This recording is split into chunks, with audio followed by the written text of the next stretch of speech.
In other words, whether the thing is measurable or not is not something that can be decided a priori, but something that can only be decided by fiddling around. Although it may look to you as if motion is impossible to define without measuring something outside, that is an elementary point of view at a low level of understanding, a point of view that Newton in fact had. But with an appreciation of the fact that the velocity of light is a whole 186,000 miles a second, I think you'll find few philosophers who will calmly state to you that it's self-evident that if light goes 186,000 miles a second in a car, and the car is going 100,000 miles a second, that the light goes also only 186,000 miles a second past you.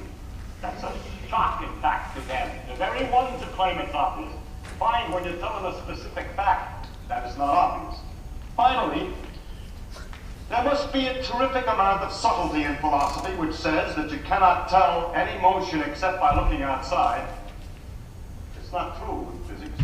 You cannot tell uniform motion in a straight line. But if this whole room was rotating, we could easily tell. Everybody would be thrown to the walls, there'd be all kinds of physical effects. That the Earth is turning on its axis can be determined without looking at the stars by the Foucault pendulum, for example, in the Griffith Observatory. Therefore, the thing is not all as relative.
Multiplied by c squared, this is the energy liberated, say as heat, when these things are stopped.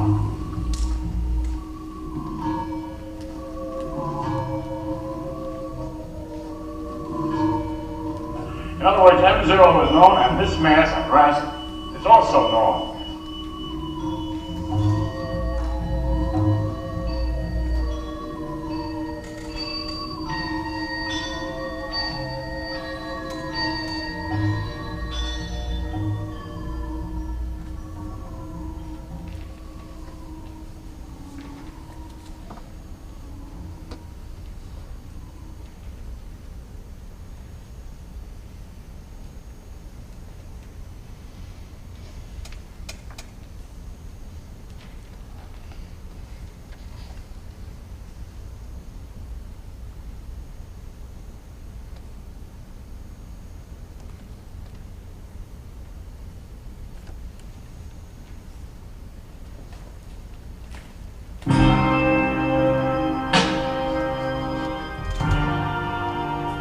He will be younger than the man on the ground.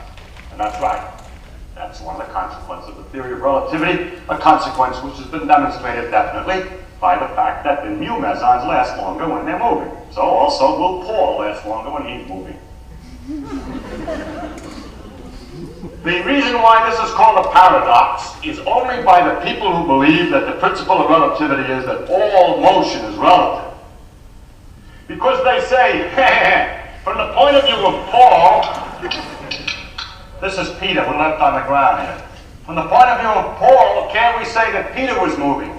Paul looks out and sees Peter going back the other way. But in order for them to come back together to make the comparison, Paul's got to stop. Paul has to either stop at the end of the trip and then make the comparison a lot so easier. He has to come back. And the one that comes back is the one that was moving. because, and he can tell, because he had to turn around. And when he turned around, there was all kinds of things happening in his spaceship. All the stuff jammed up against one wall, the rockets went off and so on. While this fella didn't feel anything. So the way to state the rule is this. It's like anyway for a man to carry on. Do you think I want my love one home? Said I love you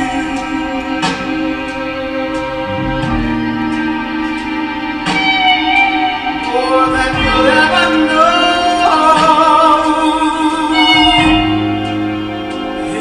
Yeah, more than you'll ever know.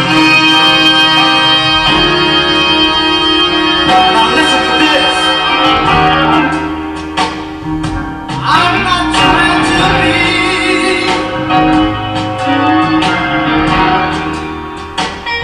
just any kind of man. No, I ain't.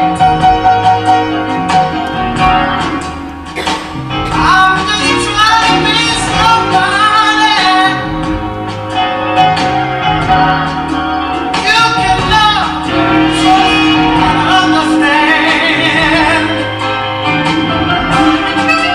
I know that I need a point of view that no one else can see, yeah. But I got to hear you say, I got to hear you say, it's alright.